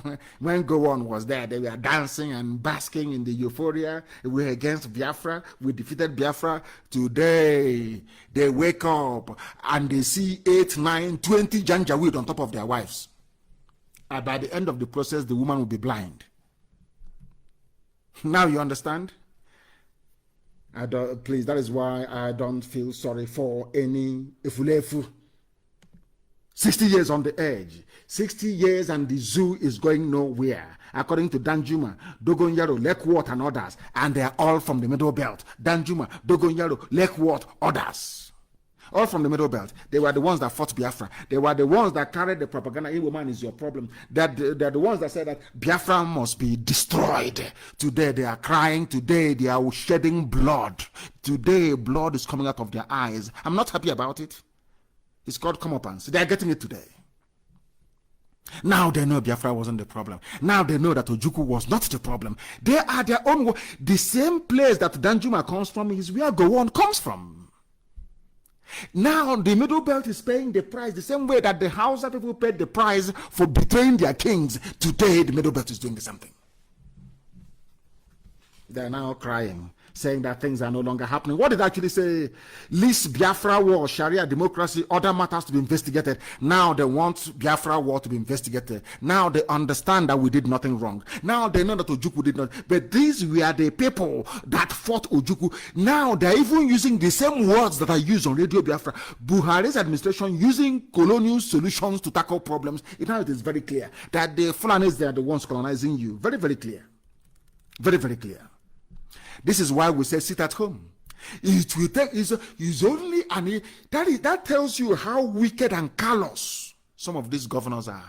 Everybody is lamenting. Even people who are die in the wool, Nigerians like Danjuma, they are lamenting. When we said, but Fulanis are killing us in our farms. Can't you see it? Let us tell the world we're not happy. An Igbo man will rise up. There's no sit at home in Ebonyi. Ebonyi is a Fulani state now, as the Fulani police commissioner said. Is almost a Fulani state. Can you imagine? And that day, some idiots will leave their homes to come out. When they don't,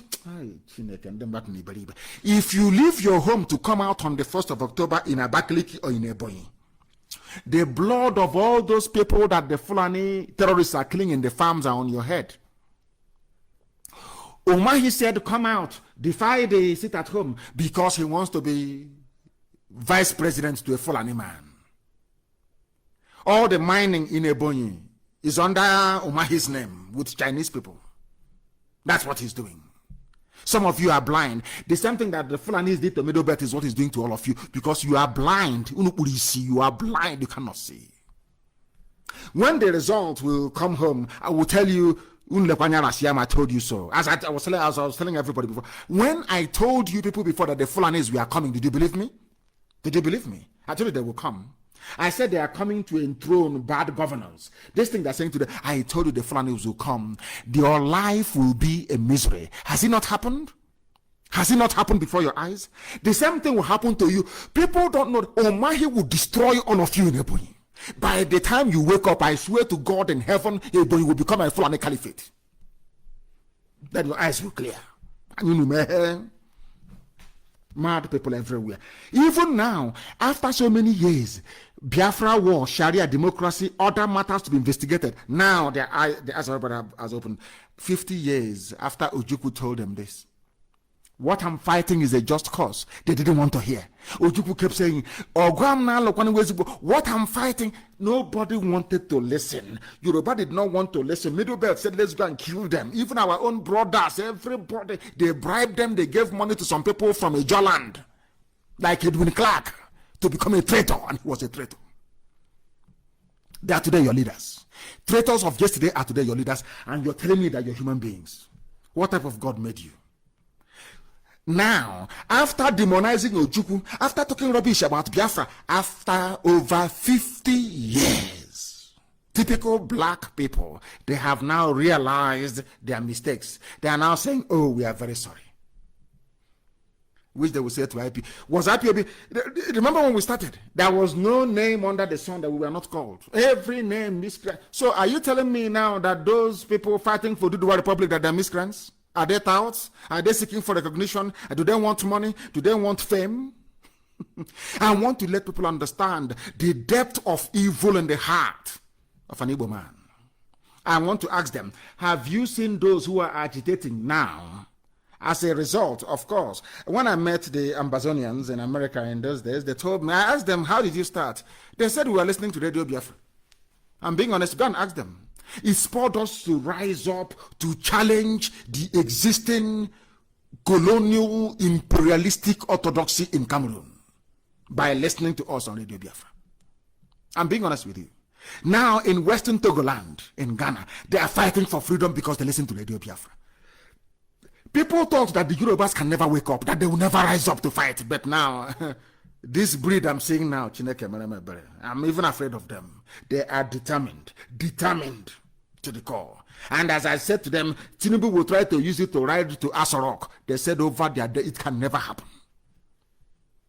So there is no fear that tomorrow they will give it to Tinubu and he will abandon. No. People can't abandon this. It's impossible.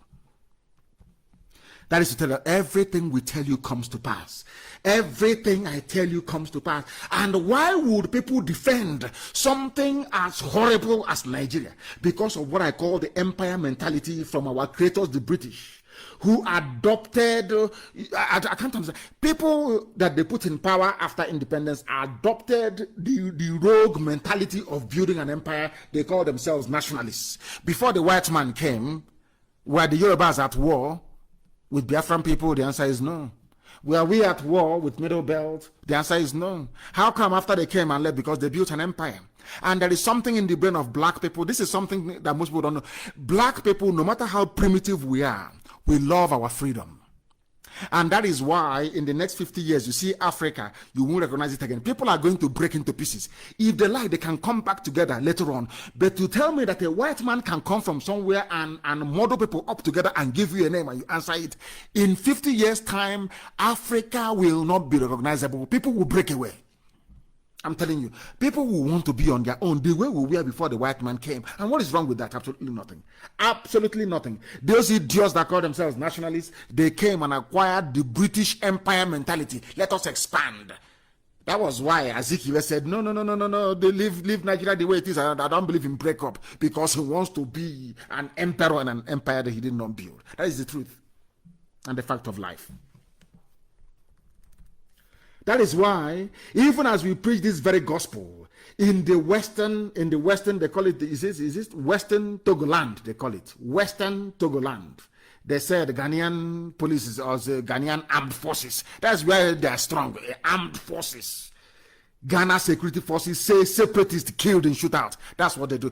That is that colonial mentality, that empire mentality. There was no Ghana before the British came. Everybody was on their own. People want to go back to the way they were before the white man came, and you're busy shooting them because Nana Akufo-Addo wants to be an emperor.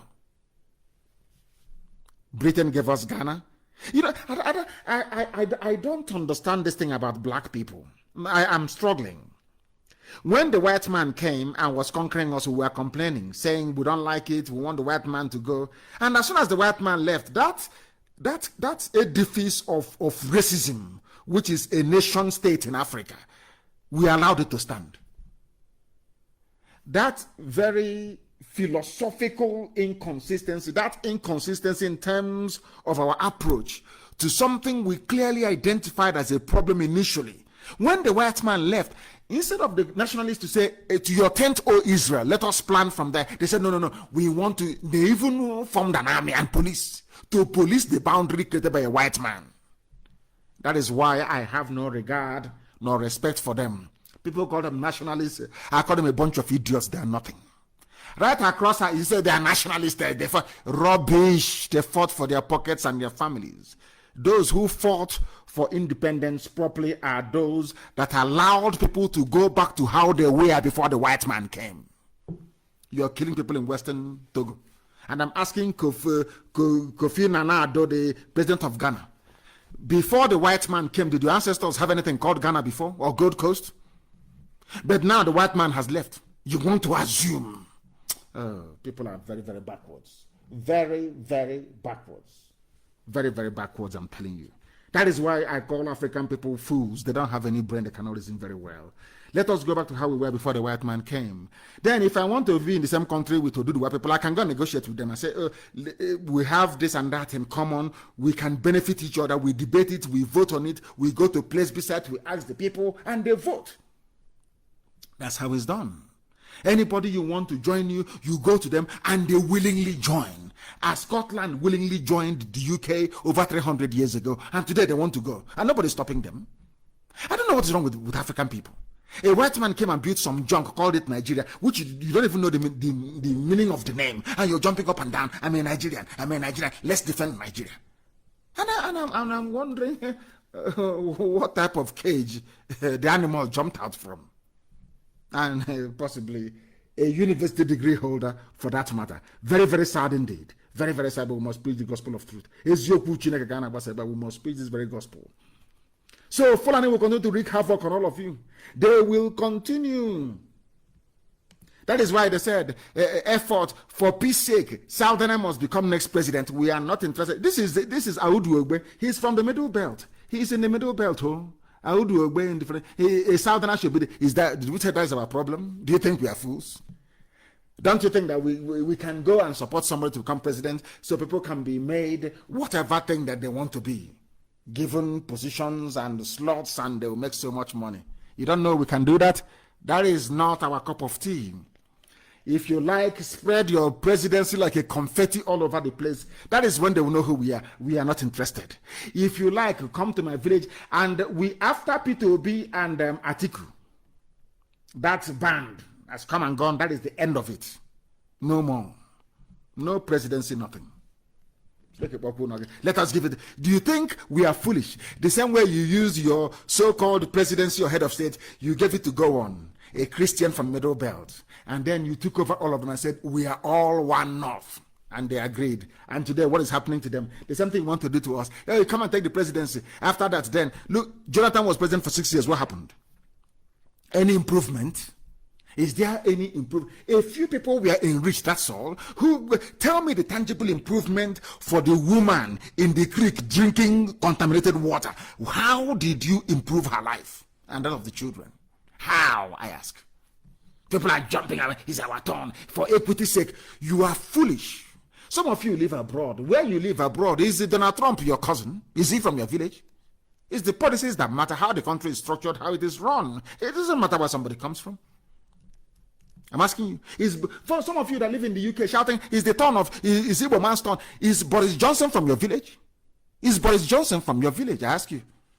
People talk as if they cannot reason very well. What we want is our freedom, and that freedom we're going to get.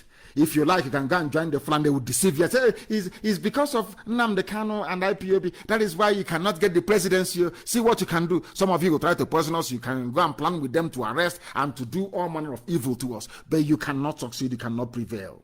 You can never, ever prevail. Not now, not tomorrow, not ever. Keep your useless presidency. We don't want it. You can canvass all you like. You can pay all the journalists to write all the junk they like. You cannot move us. There is no presidency. We don't want it. What we want is freedom. It's as simple as that. If you don't like it, you can go to hell. Or that is one man, one vote. There'll be referendum. That's all we're asking for. And when that happens, one man, one vote. If you want the headsmen to stop abducting Catholic priests in Delta, which is a headline on Vanguard newspaper. They abducted a Catholic priest. Some of you who are shouting one Nigeria, Loretta Onochie, this is where you claim you come from, the great harlot in Asorok. This is where you claim you come from. Suspected Fulani headsmen on Saturday evening kidnapped a Catholic priest, Reverend Father Jude Onyebade, and 3 of his workers in his farm along Isele Bitime Road and Nyocha North local government area of Delta State, throwing the area into fear. When IPOB goes in there now to dislodge them, they start complaining, they send the army, they send the police. Now that they have come, they have kidnapped. No army, no police, nobody is shooting up the village, nothing. Because it's Fulani. That is their game plan. Loretta Onochie, you are in Asorok, supplying deadwood prostitutes to idiots in Asorok. This is what is happening in your so-called state. Have you seen it? This is one thing that fools don't understand. I was warning you before, if you are shouting one Nigeria and working for the Fulani Janjaweed, your village is in danger. Loretta Onochie, your village is in danger. Have you seen what they have done? These are Fulani people. These are the idiots that you're serving and supplying filthy, dirty, diseased women to in Asorok. You can see it. She's a madam, high-class madam in Asorok, supplying prostitutes to idiots. Fulani Janjaweed don't circumcise in Asorok. Her village is burning. They are kidnapping priests and people in her village. As I told you before, that is what you get when you serve Fulani Janjaweed. When you talk rubbish about one Nigeria, you place your village in danger. This is for Loretta Onochie. Go and read it up. Go and Google it and read it up. It is there very clear for the whole world. Headsmen abduct Catholic priests in Delta. It is very clear for the whole world to see and to hear. As I warned you before. We are not Igbo, we are Nioma, we are Niocha, we are Nioji, all that rubbish. Fulani have come. Those that told you that you're not Igbo, they have come to Delta to deal with you. People cannot reason. But here we compel them, we force them to reason, and they are reasoning because they have no choice. They must reason. They have no choice. They must reason. And Facebook is doing all they can, as usual, to suppress our numbers, but of course they are joking. We have Facebook, we have IPOB Community Radio. That is where a lot of people listen to us these days on. That is the platform we are on. Very, very soon, as your firm is working very hard, we go interactive. We can begin to interact there. And then, you to hell with your Facebook. We go there because it will have interactive functionality. We can chat each other up. People can message us in the open during live program like this, so that the world may know. It's gone now. Headsmen in Delta, they have taken the priest. Loretta Anoche is tweeting for Fulani in Asorok. He's tweeting for. Look at her face; is all burnt with cream, bleaching cream, burnt. Look at your village. Look at your village. Useless woman. Look at your village. The people you are serving in Asorok, supplying prostitutes to, they are the ones in your village. Their children are in your village, ravaging your village. You are in Asorok doing one Nigeria. Oh, people are very, very foolish. Very, very foolish. Very, very foolish. We are live and we are there, of course. We are coming to the end of our program, but not quite yet. Another gas explosion in Lagos. They said everything is gas. They explode the bomb, Fulani explode the bomb, kill people. They say it's gas. Even where there is no gas, so it is gas. Gas explosion. Oh God, if there is anything like next life, Nigeria, God to heaven. Fulani have killed people in Lagos. Several persons were killed and injured, and vehicles burnt in a gas explosion, which is Fulani terrorist attack in Lagos. Very, very simple. They are working hand in hand with the Fulani terrorist army. Hand in hand with the Fulani terrorist army. That is what they are doing, and bombing and killing people all over the place. And some idiots cannot see, they cannot understand it. Very, very sad indeed. Very, very sad indeed. And I'm sure now that the Shia have risen to complain about the film made by Peter Dochie, I hope the world can understand that for what it is. A very, very sad case indeed. You also, the nonsense written, which I will analyze, of course, on Wednesday, the letter by Garba Shehu to Commonwealth. I will analyze it in depth on Wednesday, because right now we have come to the top of the hour. Our 2 hours is almost up. There are a lot of things that I would like to bring to you today, but unfortunately we cannot be able to do so. We have come to the end of the program this very day, but do understand one thing. If you are in support of one Nigeria, that means you want Fulani to take over your village. You want terrorists to run your lives. You want this reign of agony and mediocrity to continue forever and ever. Even those who were instrumental in rigging the now late dead Buhari into power, they are lamenting, and lamenting very seriously, because Fulani terrorism has taken over the place. But we are saying no to it. We are resisting and doing all we can to resist.